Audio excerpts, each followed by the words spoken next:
How's everybody doing? I've got chapter 40 here of book 1 of the Royal Rangers series, A New Beginning. We're going to go ahead and get into it. Fernald Creasy, the owner of the Tubby Duck, Willow Vale's small inn, rubbed his eyes and yawned. He had unwisely spent too much time keeping his customers company the previous night. In other words, he had drunk far too much ale. As a result, he had staggered off to his bed without bothering to clear away the dirty platters and half-filled tankards that littered his tap room, nor had he scrubbed out the cooking pots in the kitchen. Of course, his kitchen hand should have done that, but he was a sly boy, and once he saw Fernald happily raising his fifth tankard with a group at the central table, he took the opportunity to slip away. Now, it was early morning, just after sunrise, and Fernald was faced with the task of cleaning up last night's mess. He piled a tray with dirty platters, knives, spoons, and tankards, and went back into the kitchen, yawning continuously. His head throbbed painfully, and he vowed he would never drink again. He glanced around the kitchen with a look of distaste. The work table was littered with food scraps and more dirty plates and cooking pans. There was a lot of work to be done before he could return to his bed, and the tap room wasn't halfway tidy yet, he thought morosely. He muttered angrily to himself. There was no room on the wash bench for the tray he was carrying. The bench was already piled high with detritus from the previous night. He turned to place the tray on the long kitchen table. A cowed figure was standing less than a meter away from him, silent and sinister in the dim light of early morning. Fernald dropped the tray in fright, sending its contents clattering and clashing on the floor. He was sure there had been nobody in the kitchen when he'd entered from the tap room, and he'd heard no sound of anyone arriving.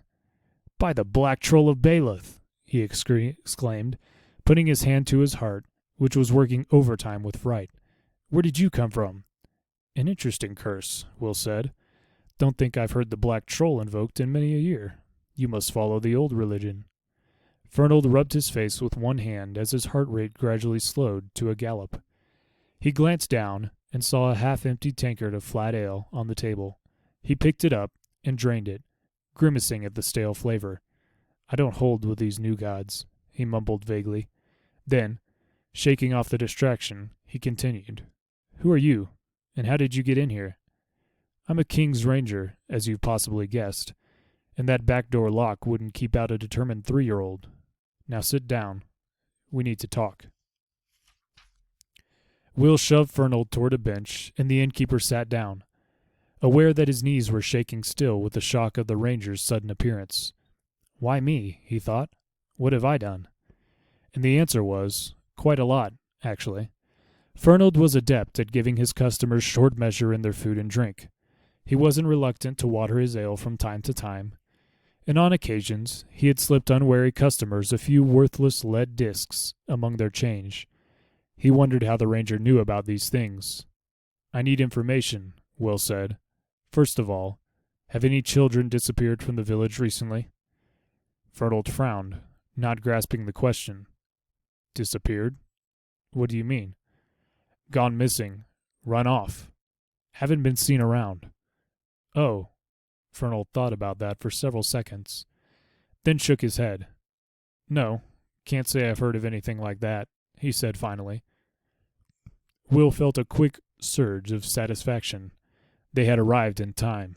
Unless, he hesitated before he asked the next question. It was crucial. "Can you think of any child who might run off, given the opportunity? Someone whose parents tend to mistreat them?" Before he had finished, Fernald was nodding eagerly. "Oh, aye. Young Violet Carter. Nice young thing. Only 13 years old. But her parents are always fighting, and they take it out on Violet. Poor girl can't seem to do a thing right sometimes. I've even let her stay here on some nights when it gets so bad." Right, thought Will. It was all falling into place. "Where does she live?" he asked.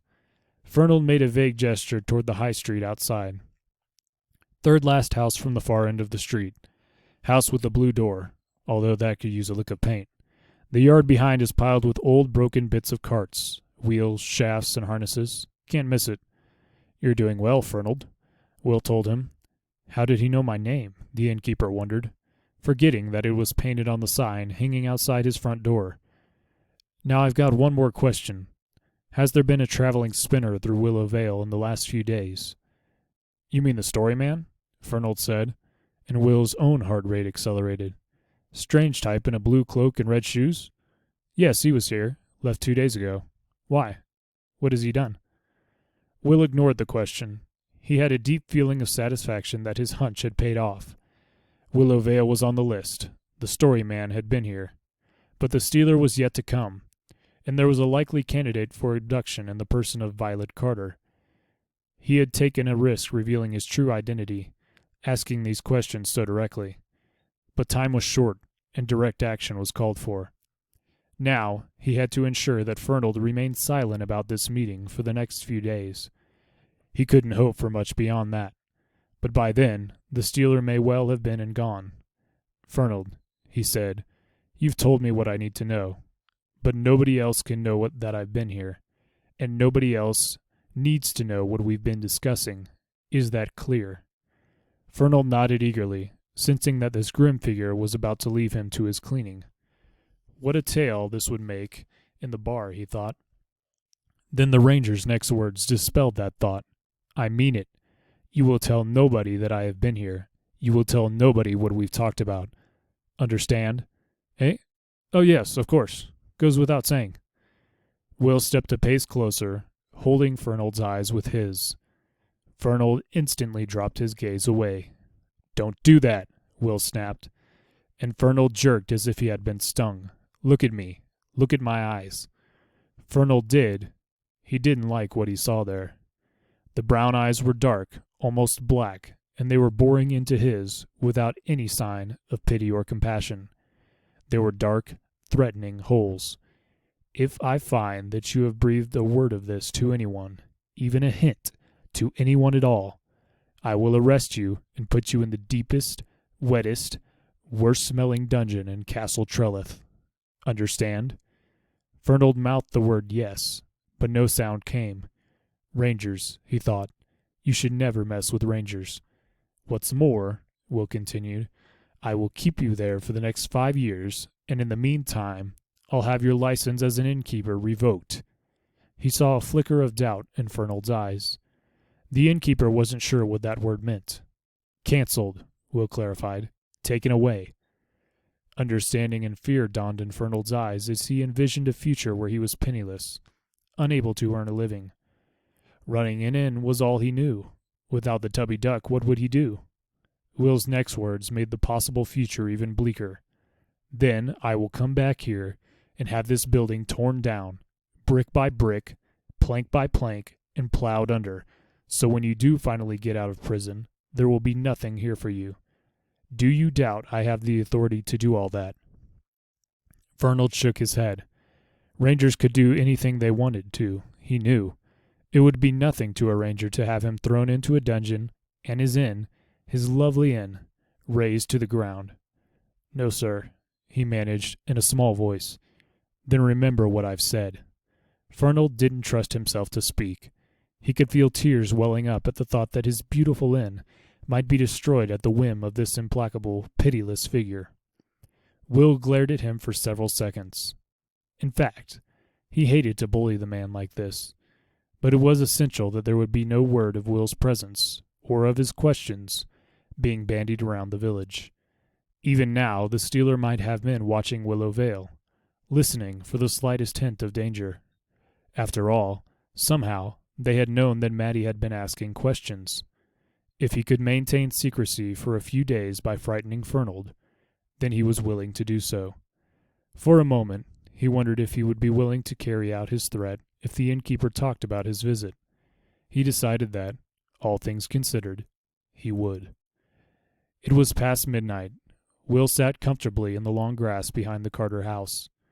As Fernald had told him, the rear yard was littered with broken carts and their fittings. They made weird shapes in the light of a low sickle moon.